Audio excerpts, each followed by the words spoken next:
Okay, as the screen comes back again, I extend a very warm welcome to everyone joining us today on our FayrEdge Experience Dialogues.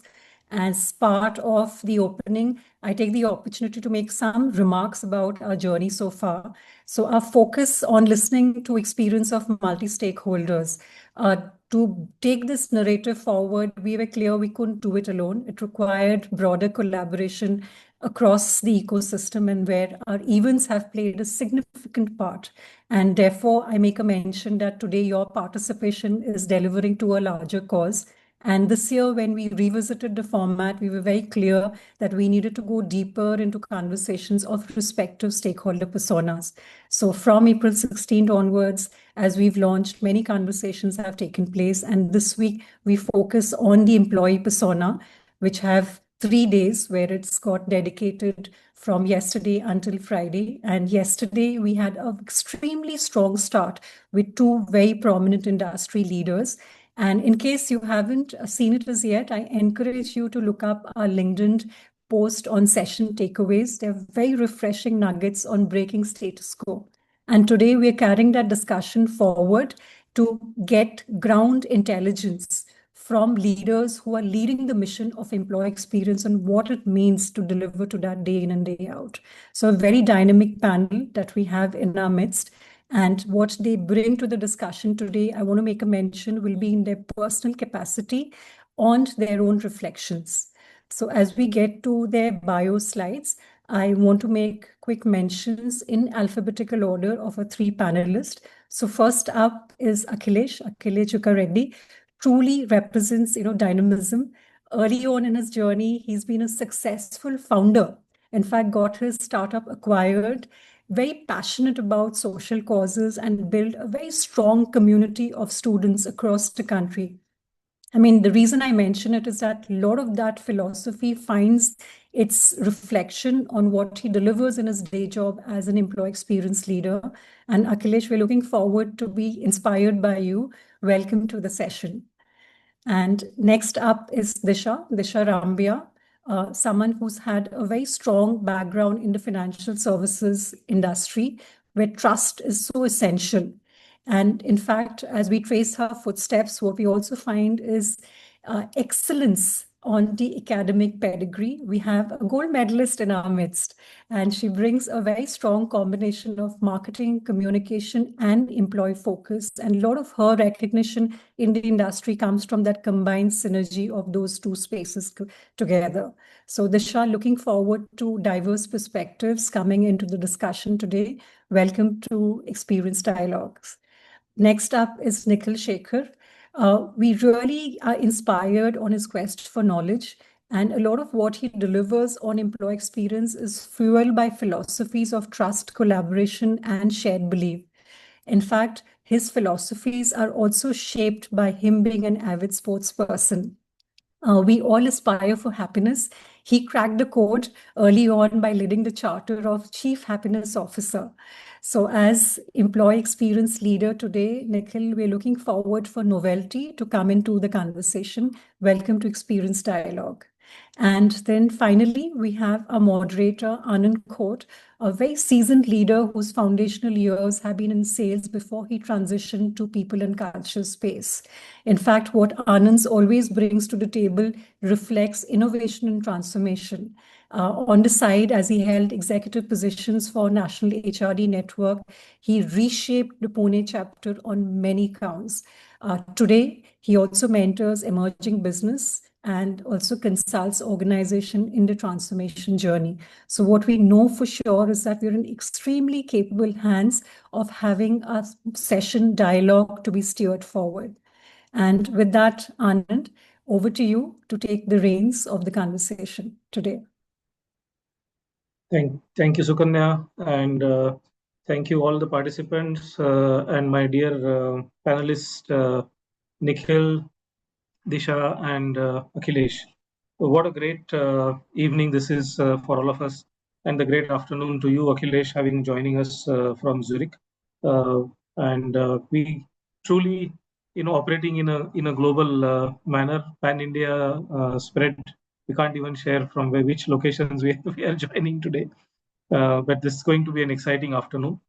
Uh, and I think when I was, preparing for this topic, I strongly believe that the war for talent is only getting intensified as we go along.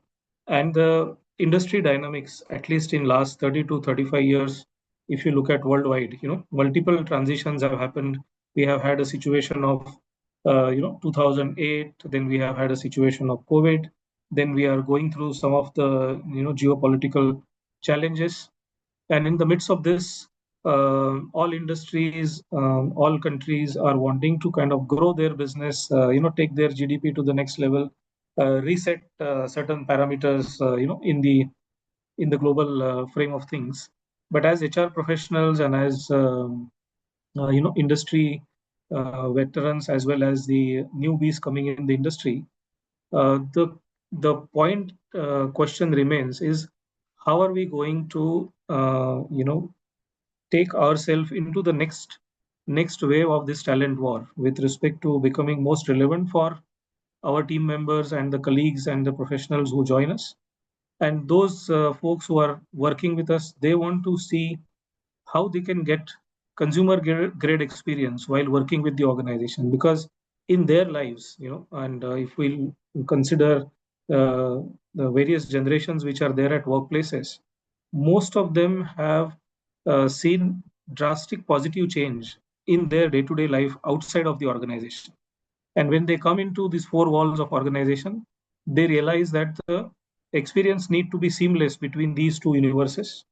And the moment they face that the experience at workplace is lower in comparison to the experience they are seeing elsewhere within their personal life, there is that challenge starts coming into their mind. And I think participants, what we are going to kind of learn and get insights today from the three panelists is how consumer grade experiences can be created within the organizational perspectives, and how that dilution of the walls between the personal and professional life be appreciated well by the corporates, maybe at various industry domains, or maybe of various organizational size, could be startup or conglomerate.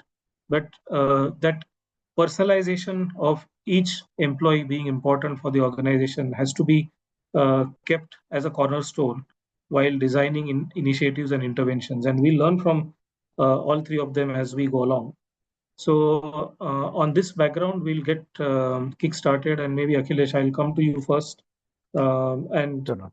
you know, from your own personal experience with respect to a transformative employee experience, can you share something which you went through yourself? Because we don't want to tell people stories about somebody else. Let's begin with our own experiences. And hence, coming to you, then I'll go to Nikhil on the same Uh, one. for sure. And then, firstly, thanks a lot for this opportunity. So Anand, today in this conversation, maybe I'll use three words very often. One is decentralization, second is data, and the third is tech. I think these are three words, at least in my view, is going to revolutionize and change how employee experience is going to operate. So, and I'll also try and share an example which involved all of this. While we are operating in Europe, we have about 20 plus countries, and you could imagine 20 plus countries is almost like 20 Indias. Everyone has their own regulations and so on. And we had a large team in India that was supposedly helping us with the shared services model, and that model was aligned tower wise, which typically meant for all global leaves, you have a team in India. For all pension benefits, you have a team in India. For all any letter creation, you have a team in India. So subsequently, we had about 8 towers doing different aspects of it for payroll and so on. So the first thing that we did is we decentralized it and we moved all of the European activity to Europe, to Romania. So that was layer one. At layer two, we have made the shared services very front ending to a country. So the person who handles, let's say, a Switzerland or Germany was a German expert for all the aspects that happen in Germany. So to build skill amongst 20 countries for, let's say a payroll or a pension and so on is just impossible. So at layer two, we kind of did that. We moved away from that traditional operating model to a model which is more front ending and decentralized. And over the last few years, we've added technology into each of these um, tools that each of these aspects of employee experiences, like could be how they take leaves or pension or payroll, how they understand their benefits and any of that with localized tools. I mean, a German tool, a Spanish tool, or an Italian tool is going to be very different. So at layer one, we moved things to Europe, operations to Europe. At a layer two, we had people who are front-ending experience, and we backed that up with good amount of technology, which is locally available, prepared for the local teams. At number three, at this point of time, and thanks to the AI revolution that's happening, and it's such a real thing. It's such a real thing. It allows technology adoption, not with the tech team, but with the HR business partner themselves. Even using simple tools like Copilot Studio helps the HR business partner build their own agentic AI. So we are at layer three right now. So we've recently implemented uh, a bot, a very simple one, and it takes about 30 minutes to 1 hour to build it, which has all the Switzerland policies in there. And all you need to do is ask it a question and it answers with precision. So we've always seen chatbots operating without precision. We've gotten into that stage already. So these are three things that I can relate to in terms of some of the work that we've done in Europe, Anand. Okay, exciting stuff, Akhilesh. Thank you for that. Going over to Nikhil, from your personal experiences about the transformative employee experience, can you share some For sure. for our audience? Thank you so much, Anand, for this opportunity, firstly. Yeah, I remember a lot of experiences. One experience that I would like to just go to the point and discuss is mostly about one Monday morning that I recently happened to be in terms of checking my emails and threads. But if you ask me about one of the, change maker when it comes to employee experience was something when the moment, completely changed was I got a gratitude note from one of my employees who is, based out of a global center, wherein I work in India and then collaboratively work with other different teams. But the point here that I wanted to, make a kind of a statement is the feeling of having the gratitude note coming from, the teammates where someone is based out of somewhere else. It reminds me that transformation doesn't require some huge budgets, but then it starts with small, intentional moments of human connection. That's one experience I would like to share. Wherein in today's hybrid global workspaces, where the developers in Poland, might collaborate for someone in Singapore, be a marketing lead or somebody, employee experience cannot be, one size fit for all. And let's be very, very honest that the most successful companies that I have come across in terms of creating an experience is being flexible and also understanding the cultural, awareness, and definitely, as Akhilesh just mentioned, tech enabled, because combining the global alignment with the local flavor will always add value. Something that I have witnessed and experienced it, and something I will always vouch for, in making things happen. And in to give you in a nutshell, finally the shift from reacting, to proactively listening in a real-time feedback tool mechanism, as mentioned by Akhilesh, is something will make a huge difference. So coming about to the point, yes, I mean that's one of the ways of looking into employee experience and how it can, add more and more value. Amazing. Thank you for that, Nikhil. Disha, coming over to you, many times, people use employee experience and employee engagement or employee engagement surveys interchangeably. And surveys are generally taken, at a point in time. So, what limitations do you see of conducting surveys in the organization, and what one needs to do to bring in transformation into the way of, employees are engaged? So, thank you for this opportunity, FayrEdge, and thank you, Anand, for that question. We all know that surveys, for most of them is like, oh, it's an obligation that I have to do it. And the I think the way we can get maximum feedback is and maximum participation is by tom-tomming.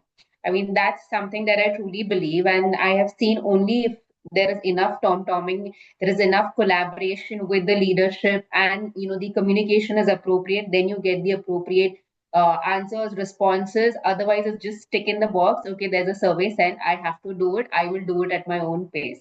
So yeah, coming from the communication background, I think tom-tomming is must for any surveys. Yeah. Okay.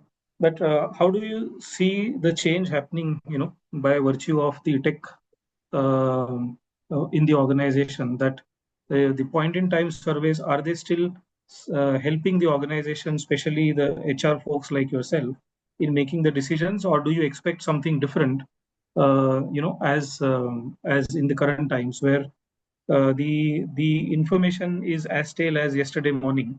So in Correct. such a situation, if you have a point in time survey, by the time you get the report, it's the 30 days, and by the time you take action, it will be 90 days. And will it still be relevant? So what's your perspective on such engagement versus something which can be real time, is can be as real time as when the employee enters into the organization versus before he or she leaves the office, today itself?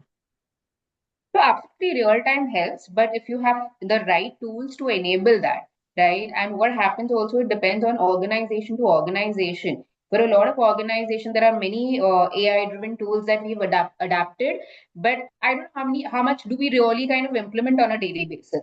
While a point in time survey, you are going to take that much of time, but you're going to do like deep analysis, right? So it completely depends on organization to organization and what kind of resources do you actually have. It should not be that you've implemented one tool.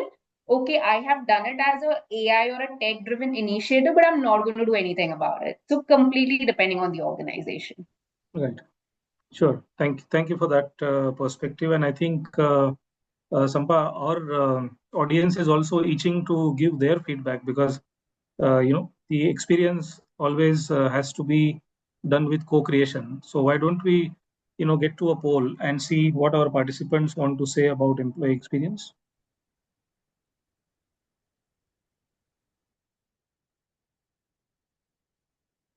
Participants, there is an action for you. Poll has just started, and I can see some responses coming. The question is, are organizations involving employees to co-create experiences for them? Basically, how much skin in the game you have, instead of sitting on the side and saying that my team has not come up with a great initiative. Can you take a step forward and contribute in the process?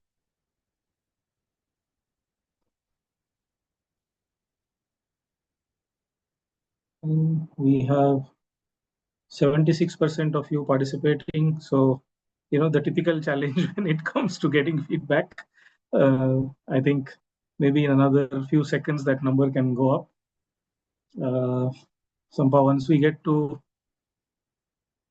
80% or so, we can stop, but looks like we are still at 76. That's okay.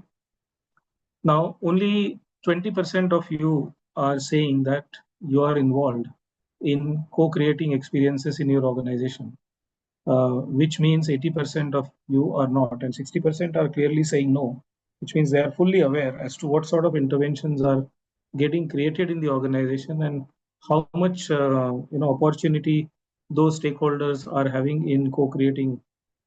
So I think definitely, as one of the key challenge, and I think all four of us as HR professionals here, there is a clear feedback for us that we need to start involving our stakeholders more in co-creating experiences, so that there is significant buy-in, from them when we actually drive those interventions in the organization. So it's okay, Sampa, we can close the poll now.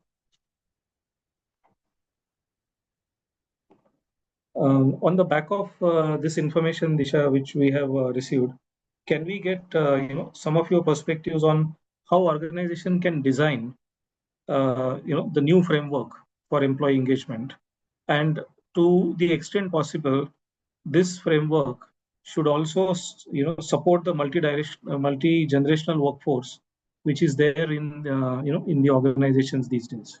Can you help us with your ideas on creating a framework to engage multi-generational workforce? Sure, Anand. So, we are living in a generation, we have five generations working together, right from boomers to Gen Zs, and it's very difficult to kind of please everyone. But with, of course, the current facilities and the tech that we have available, there are multiple things that we can do. What I think for designing a framework is follow the 4I rule. The 4I rule is basically initially you kind of inform about the framework, that why are you building it, what is the need of it. Second is inspire, tell them what is in it for you to build that framework, right? And then you implement, but you don't implement in silos, you implement with your stakeholders, you implement with your people. So that's the whole aspect.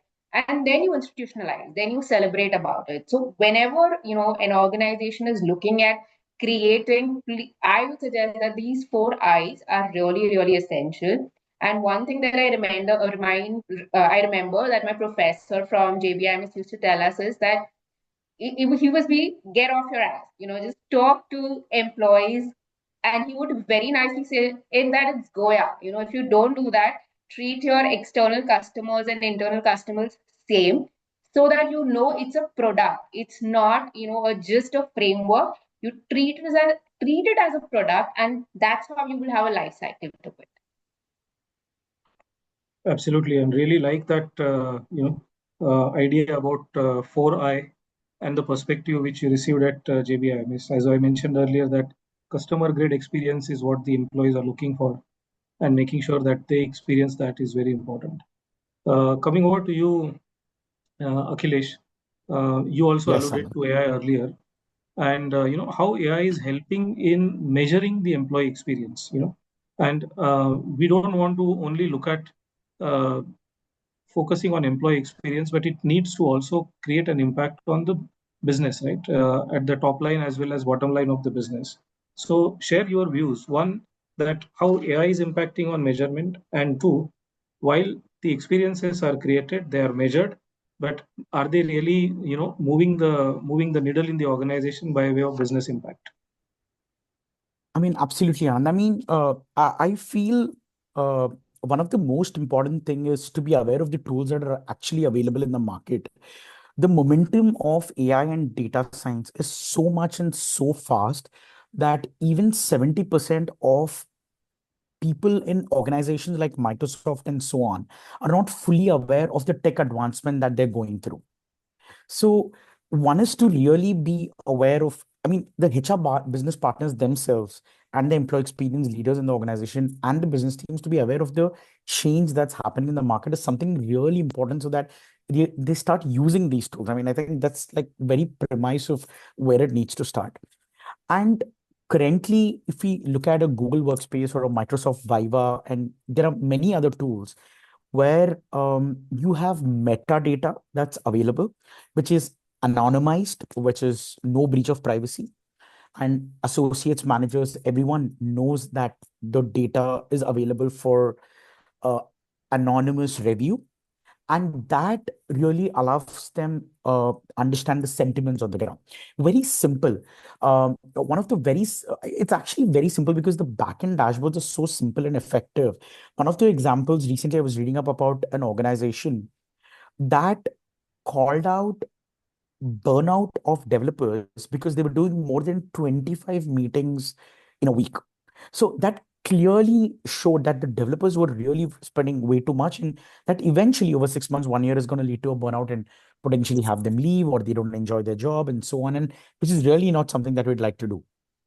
So it was immediate. The managers worked on it. They said, we will deprioritize 30% of our low priority meetings, and and and closed, right? And that kind of led to a good intervention that probably helped their well-being and so on.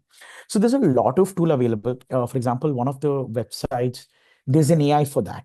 There's a website that helps you find many tools for almost free and so on. So having access to these tools, being a little aware of what's happening in the market, because this I want to keep saying because it's massive, it's unimaginable. Um, and then implement some of these tools and act on them and so on. One of the things that when you mention Anand, how does it move the needle? There's a lot of nudge ability that's available with AI. For example, if I'm a manager and I have to go back to my team and keep nudging them, it's pretty bad. But let's say, for example, I have a nudge which kind of comes in once in 2 days or once in 6 months. Update your timesheet, or let's say, for example, take your leave and so on. One of the nudge that I use is called iBlink. Right now, I have it on my system as well. It captures how many blinks I'm doing in a minute and says blink more. So, and it gives me live data. So every evening I can check. I mean, I don't want to have dry eyes. So I mean, that's a very small example, but there's a lot of tools that's available. Good awareness required, intent required. And I think there's no stopping tech. And in 1 year, it's going to get even more intense. So that's a quick insight from my side, Anand. Yeah. Okay, sure. Thank you, Akhilesh. Going over to Disha now. So many times, like what Nikhil mentioned and Akhilesh mentioned, you also called out.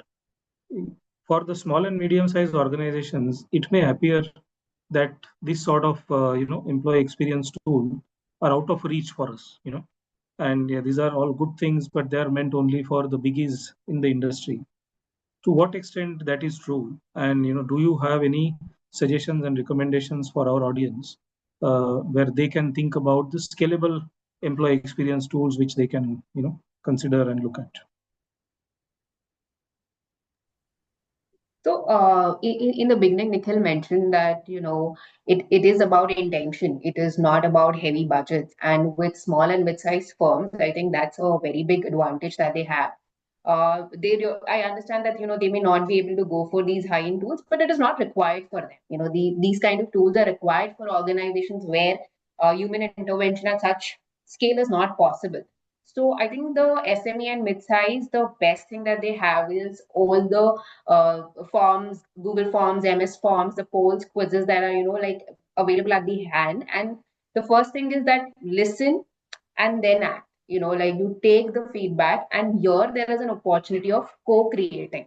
So with these organizations, all the enterprises can really make a difference by sitting with them, understanding with the employees, and take it persona based rather than just going one size fit all. Make it one purpose and many pathways. Okay, perfect. So, and to add to what you have stated, I think the access to technology, what it was 15, 20 years back, the cost at which one can, let's say, deploy a big server versus now consuming the cloud and AI relatively on a tap, I think makes a big difference. And the born on cloud sort of tools have also come up, with a lot of range as such, which are accessible to the small and medium-sized organization. They don't necessarily one that the diversity of the tool to the excess of technology and the cost of adopting technology, all of that having become much more amenable, and the higher democratization of that having happened, the MSMEs and the other organizations can also literally have equally competitive or equally compelling tools which the large organizations are having. So I think that makes things much easier for them also to aspire for. Now, Nikhil, coming over to you, and this question I'm sure our audience is also thinking about is that there are a lot of employees who are working in a hybrid mode, and also they are in multi-country. You also look after workforce across Europe.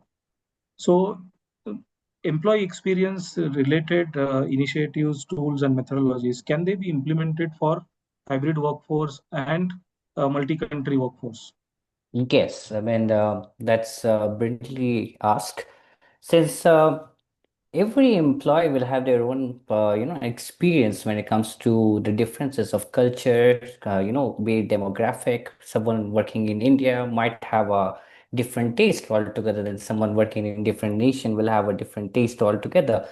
The key is to have consistency in values and how flexibility can be given in terms of execution. That's one takeaway. If you want me to give you an example, this is like blinking me, and I would Yeah. just love to share. Imagine, in a global, in a hybrid environment where you have a Wi-Fi network, everybody is connected, but the strength of the signal depends upon where you are and how well the system's been set up. coming to the point, it's about how the localized personalization can be done, that can have a tailored onboarding, something like communication style, some kind of a recognitions, and also the cultural and the regional norms. That's the first takeaway. Moving on to the second, technology, as mentioned by all our panel leaders here. Technology driven approach is sometimes helps you a lot in real time capturing, data. Like just say for an example, like Slack bots. The Slack bots helps you in checking, weekly and nudges of managers to recognize good work. Also, the third takeaway on the hybrid and also on the kind of a generation that people have, it's the ritual that travels. When I say about the ritual that travels, I'm basically talking about the companies have a global hands connect. It could have a week, could be on a weekly basis or a monthly basis, where everybody gets to understand what is happening in different regions and the progresses and the celebrations, where everybody stays connected. And at the same time, the agenda of having this cross collaboration can also help you go into different time zones. In the end, it's not about the proximity, it's about intentional designing, making sure that every employee, no matter where they sit or feel, is included and supported and heard.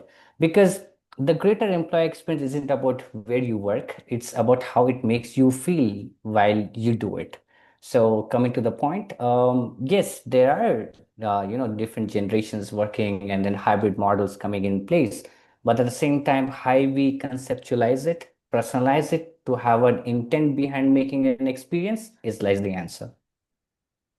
Sure, Nikhil, I really liked a few statements you made, intentional design, as Yeah. well as how it makes you feel. I think they are very, very important pillars of the employee experience. And Akhil, if I can request you to share one or two examples, successful examples of employee experience being implemented, in a hybrid as well as multi-country workforce environment. For sure, Anand. So, Anand, I think one of the most important things that any firm or the firm that I work at is to really focus on one language which has no barriers, and that is trust. So, building trust is just foundational to ensure that a hybrid organization is working effectively, and a hybrid organization which is remote plus in person plus multicultural, multi-country. So trust becomes the a foundational force on how that can potentially work. And the second is, and maybe I'll add an example here, is I mean, these organizations are typically global, multi-country organizations are typically global. The idea is to really govern globally, but the actions and the acts have to be very local. And that decentralization, of course, needs to happen at a leadership level, even at the tech level and at the offerings level. Uh, One, to ensure great deal of trust. Two, to ensure we have a global governance for sure. That's what makes us a company, like Nikhil said, values, culture. But to really act locally is like really the key. And the to act locally and to govern globally is where all organizations kind of really find it difficult and so on. I mean, that's a challenge that is an ever improving problem. I mean, ever improving solution that has to keep happening to solve that problem. Um, and with an example, one thing that we do in Switzerland or in Europe is we do location councils. Work councils are typically German, Italian, Spanish, France, Netherlands, even in the Nordics. These are official forums where they have a very formal say. But there are countries where we also don't have the work council construct. Example, Switzerland. So we have location councils.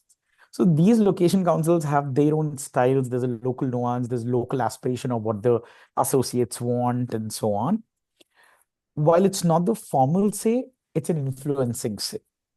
So location council is something that we have, and we really enjoy these conversations. We do formal quarterly meetings where they give out their views, right? And while those insights are, uh, I mean, from a legal sense, it's informal, but it's just amazing for us to kind of have them come in. So these are some of those thoughts that I have on this question, Anand.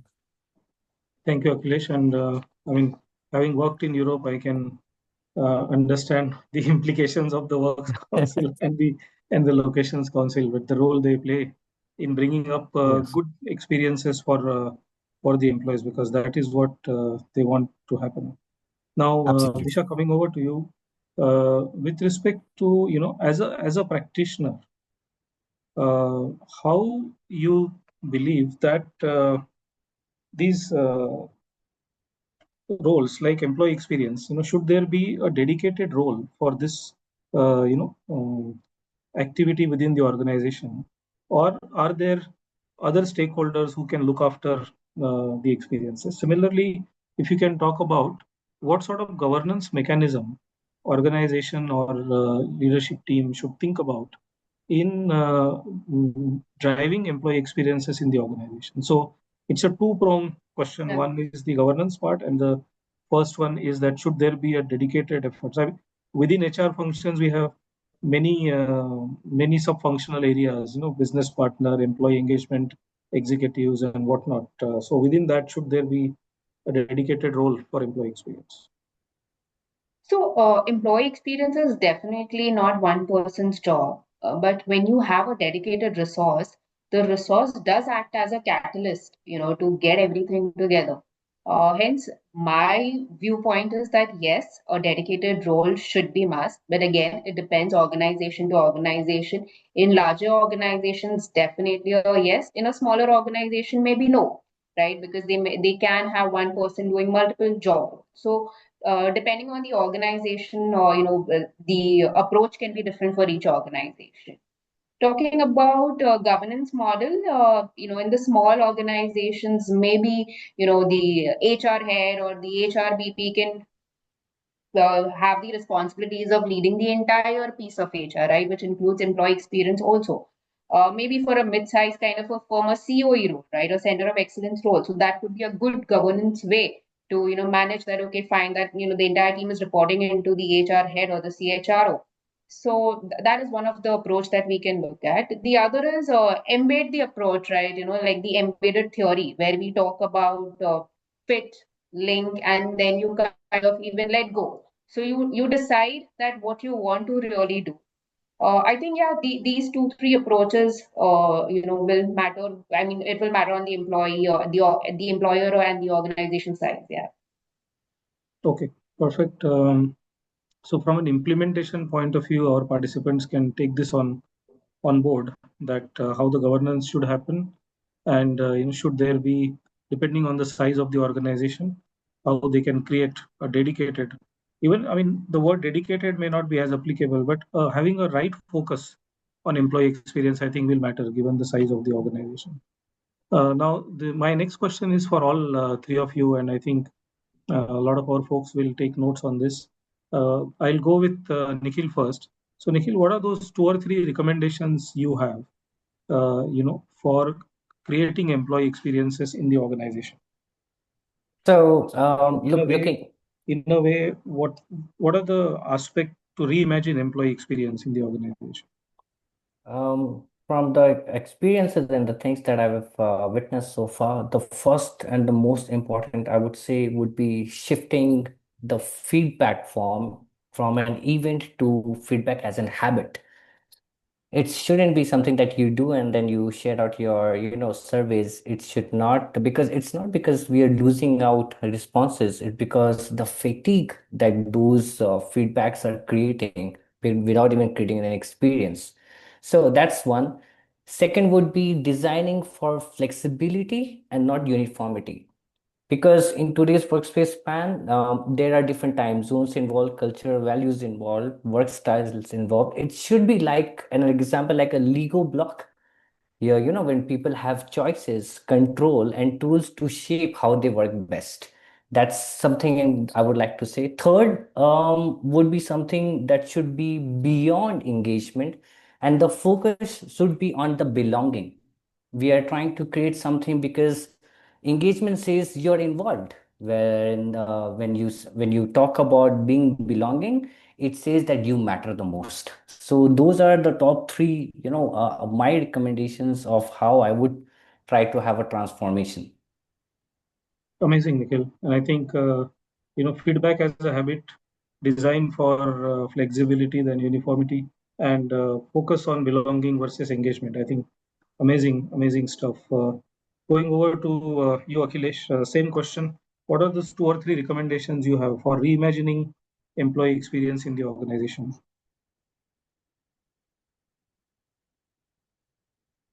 Akhilesh? Sorry, Anand, I think my internet broke for a second. I'm sorry. Can you hear me now?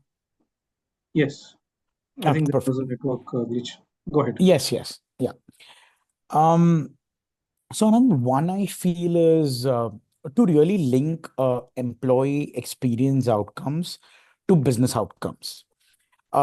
Like, like today, most of our employee experiences, or whatever value that's being created at an employee level, is not measured at a P&L angle. It does not have a like, okay, 10 million is the saving or 10 million is the additional benefit because of the employee experience activity and all of that.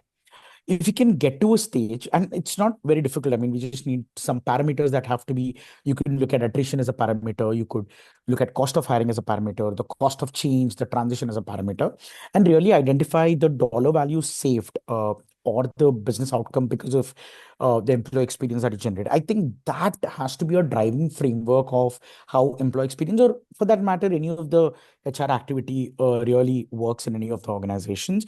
I think that's very critical in my view, so that the partnership is brilliant. And one of the thoughts that was discussed in our conversation today was co-creation. I mean, I think that's primarily very important basics. So that's another important thing that I want to call out. Um, and many of the employee experience interventions, and I agree with some of our earlier discussion, is very lagging. Now, from moving from a lagging model to a leading model, to be more interventional right at the start rather than kind of waiting for a problem to arrive and all of that. And the last is, again, I mean, I've said this earlier, but say this again, that there's a lot there's a lot of tech that's available for free, for cheap, and for scale. So we need to just access it. Now, one way to access it is to go find the most expensive product, or to also find products that are available and they might not be fully compatible. And with some effort, some back and forth, some break the system, figure out, and all of that, you can always adapt it to your operating style. So, not having tech, any organization that has got more than, let's say, 5, 10 people, not having tech, at least in my view, is a deal breaker. All right. Even from how I access my salary, how I access my payroll, how I access my timesheets. These are very basic, but to how I access my performance management and so on. So that's one call out that I'd like to do. Um, Tech, involving tech leads to progress. Not involving tech, I feel, would lead to lagging behind. So these are some aspects of how I'm thinking of the future of employee experience, or even the current. Thank you, Akhilesh. I think the things which I really liked is about connecting employee experience to P&L impact. Similarly, lagging versus leading as an approach, I think definitely makes sense in how we can reimagine employee experience. And I think you mentioned that tech is at the core of everything what we do at the organization, and more importantly, on the experience as well. So, Disha, Yes, sir. I'm sure both of them may have taken a lot of things away which you also wanted to call out. But that's the beauty of being last to respond to some such common questions. But I'm sure you have many weapons in your armory to bring it up, and we look forward to hearing that. How I to. was just going to say the same thing, but you Yeah. told it for me. So thank you, Anand. I think that I'll just directly come to one or two points maybe. I will not say leveraging tech, I would say leveraging AI, but being deeply human. Because when you ask, I don't want to name the application, but when you ask that application to, give you an image of a person who's writing with the left hand, it will still show you a person writing with the right hand. So, you can try it out. And that's how I say that, you leverage AI, but be deeply humanly connected, because not always AI is going to give you the right answers. So that's one thing, and that's, I think, the way that you can relook at how you build the experience. The second thing that I think I like to focus is on we always think that moments that matters, like your birthday celebrations, your anniversaries, or these important days. But let's look at reimagining as moments that mean to you. Your first leadership feedback, your first failure. How did you really, get along with the team? How was your collaboration? Those are the things that you really focus on. What was the burnout? So are we really doing things from that angle, or are we just sticking to traditional experiences, or the traditional events that we could term it as experience? Perfect. Thank you for that. Now, are you all geared up for the rapid fire question? You have done one very well on the last one. Maybe we'll take one each and then hand it over to Sampa in the interest of time, so that our participants can also ask some questions.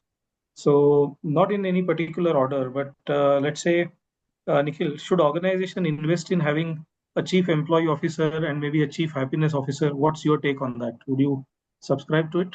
Yes, 100%. Because if we ask, how are you? Who's going to ask us how we are doing? So definitely, we should have it. Okay. So, what are the expectation Gen Z is having from employee experience at organization? So, Disha, what's your take on that? Couple of expectations the Generation Z has from employee experience. Absolutely. I think I'll just name one. That's a purpose-driven organization. The Gen Z is extremely very vocal about having a purpose-driven organization. They only know black and white. They don't know what gray is. Okay, excellent. Akhilesh, do you think Yes.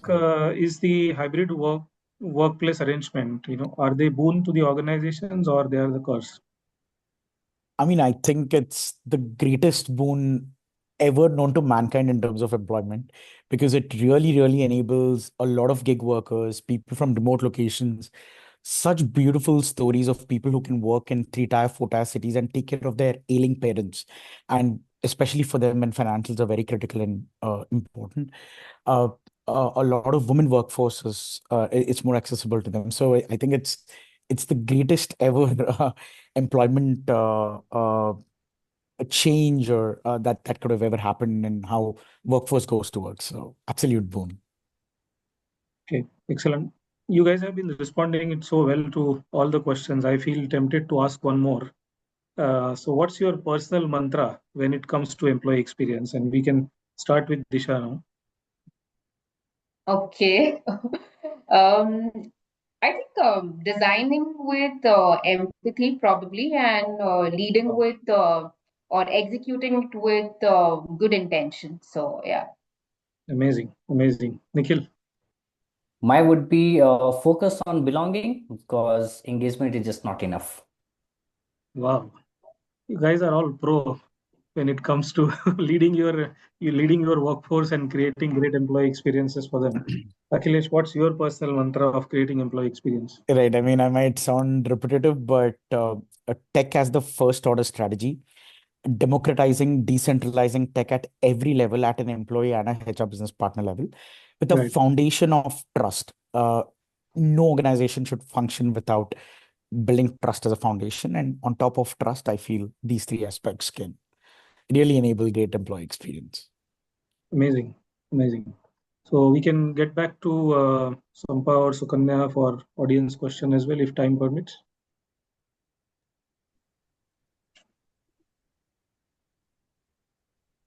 So, Anand, of course, we already had some questions that came to us in advance at the time of registration. Right. Plus, you also have a question that Alvy's put up on the chat as well.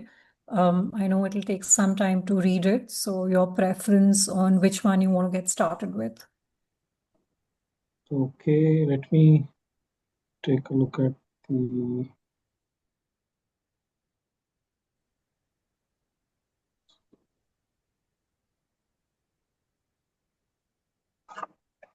There's one That's a question to Akhilesh on WhatsApp on the chat. How do you measure the impact of Right, X on PNL in real world right, scenarios?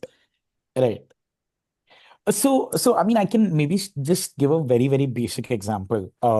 Let's say, for example, there are 100 members working in my team, and my current attrition is about 10, let's say about 10%. With great deal of employee experience, and I'm pretty sure, I mean, that will work in some way or the other. My attrition comes down to about 8%. So there's a 2% attrition benefit that I have. Now, that 2% of attrition benefit would mean, let's say if I'm paying the person about $10,000 today, and I bill the customer at, I mean, let's say I'm taking an IT example. Let's say I bill the customer at about $15,000.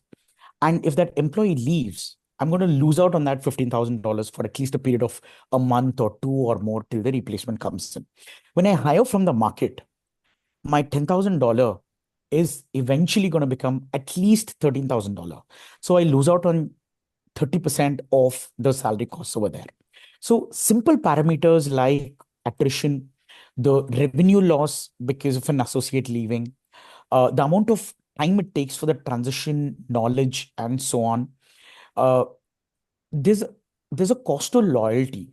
Now, in fact, I genuinely believe you're going to also quantify a cost to loyalty. I mean, let's just think about it, right? How do you quantify a cost to loyalty? Think about someone who's joined as a management trainee and after 20 years becomes a vice president, and look at their journey and the number of problems that they have solved. Now, if you get in a vice president or a senior manager or a general manager in each of these levels, they wouldn't have the same quality of decision making and the onboarding and the integration costs. So I think pretty much everything can be quantified. I think easier quantification of identifying some parameters and then doing it, I feel is greatly meaningful. Like there are P&L dashboards at least once a quarter or once in 6 months. They have to be these dashboards. Employee experience needs to make business meaning. Otherwise, don't do it. I mean, there's nothing that can sustain that doesn't contribute to business directly, is my belief. Everything that will sustain will have to add value to business. Otherwise, it'll get run away or meaningless at a point of time. So this is how I would look at it. Supriya and Anand. Yeah. Thank you, Akhilesh. This question for Nikhil and Disha. The AI is impacting jobs in some shape or form.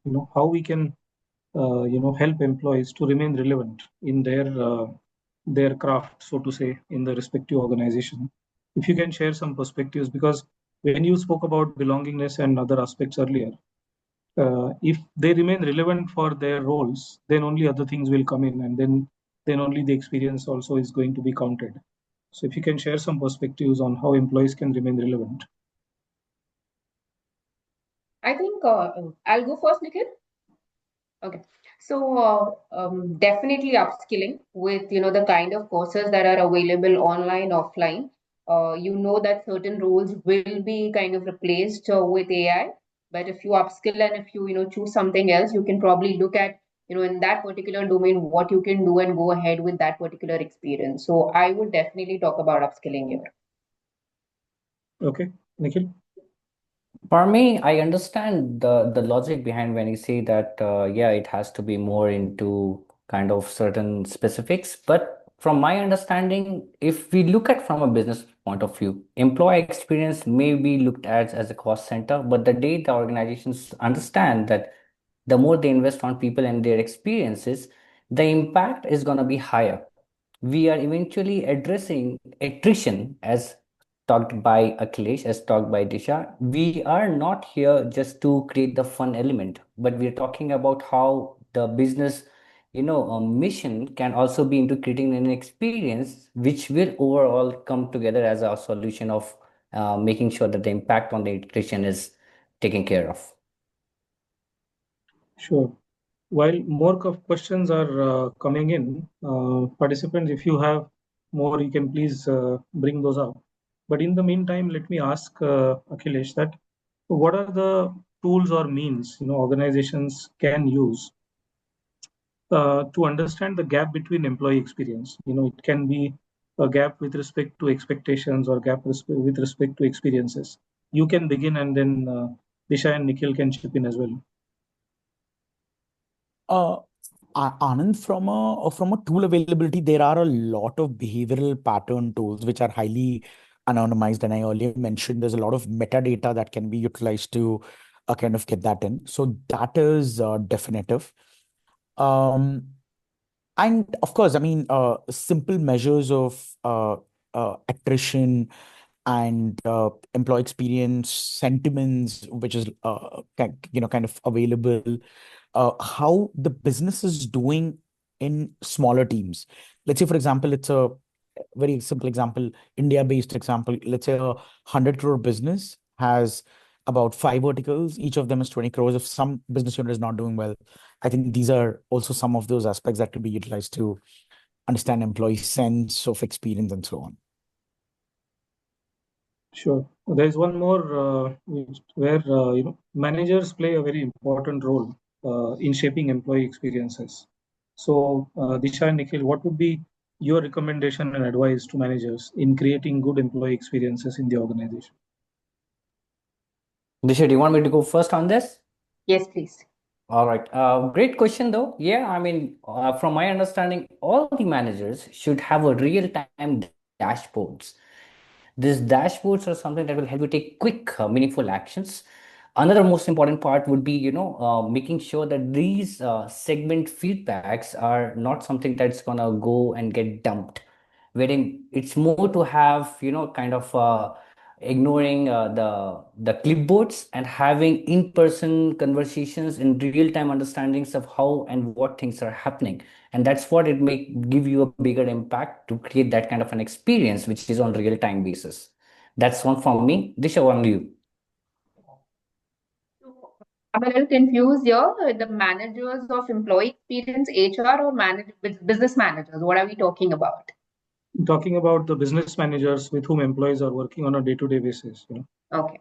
So, of course, business managers are going to play a very pivotal role. It has, while we say that it has to be co-created and, not curated, but it has to also, have a balance of top-down approach. Because if the managers are not going to be empathetic towards the employees, or if the managers don't know how to kind of, behave with the employees, there are bound to be higher attritions in that particular team, because it's often said that the employee is not leaving the organization but managers, and gradually it will become but experiences. So they will definitely, and they will always play a very big role in this. Yeah.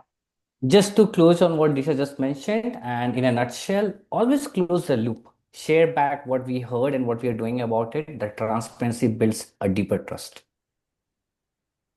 Amazing. So I think it has been an absolutely insightful conversation from all of you. We spoke on variety of things, starting from P&L to belongingness to empathy and whatnot. I think getting so much of insights about employee experience in about 45 minutes is absolutely a treat to me personally, and I'm sure our participants also, have got a lot of insights and implementable thoughts from this conversation, to say the least. And I'm sure three of you will not mind if you have many LinkedIn requests coming in today and follow-up questions, on top of that, so that your guidance and your sharing of experiences can continue with our community. With that, I would like to hand it over back to Sampa, for the next poll question, and then we can take it ahead from there. Yes. And, as Sampa is bringing up the poll question, I think truly, Anand, it's been a pleasure and a privilege to have three of them, Anand, and, along with you, Akhilesh, Disha, and Nikhil, bring very diverse perspectives. There's just so many nuggets, I was just listing it down. The list was just going on from, reactive to proactive, front-ending decentralization, treat your framework as a product, right? And be aware of the change tech is driving. Otherwise, existential crisis will hit you soon. And it is not about proximity, it is about intentional design and on how you are made to feel. And it is really about linking the impact to P&L. Without that, it is not sustainable. And tech at every level, trust at every level, It has been an amazing discussion and a dialogue. Thank you for joining us. And our journey continues, of course. Tomorrow is the finale of the day 3 with our CPOs who brings the discussion to an enterprise focus on how it comes together. And at the end, thank you, audience, truly for, like I always say, making it worthy to host our sessions live. Thank you so much. Thank you, Sukanya. Thank you once again, panelists Disha, Nikhil, and Akhilesh. Thank you. We can sign off Thanks, now. Anand. Thanks, Thank you so Sukanya. much, everybody. Thank you Thanks, so Nikhil. much. Thanks, Disha. Thanks, Yeah. everyone. Bye-bye. Thank you. Thank you.